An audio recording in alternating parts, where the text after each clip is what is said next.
Mathieu Gallet, sommé d'expliquer où il compte trouver les 50 millions d'euros d'économies nécessaires à la survie de la Maison Ronde. C'est la deuxième fois en moins de 10 jours. Mais déjà, le simple fait de convoquer, moi, me choque. On convoque un employé qui s'est mal comporté, mais le directeur, le président de Radio France n'est pas un employé. L'État est la tutelle, mais n'est pas propriétaire. Une nouvelle convocation au moment où les salariés inquiets pour l'avenir du groupe sont dans la rue, en grève pour le 15e jour consécutif. Mais le jeune PDG est aussi mis à mal par les révélations du Canard enchaîné, dépenses somptuaires pour rénover son bureau et recrutement de conseillers en communication, le tout à coût de dizaines de milliers d'euros.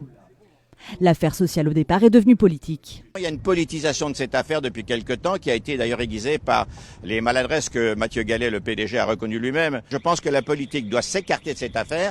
Le patron de Mathieu Gallet, c'est le CSA et d'une certaine manière le ministère des Finances, Bercy, qui lui donne dans la loi de finances ses recettes annuelles.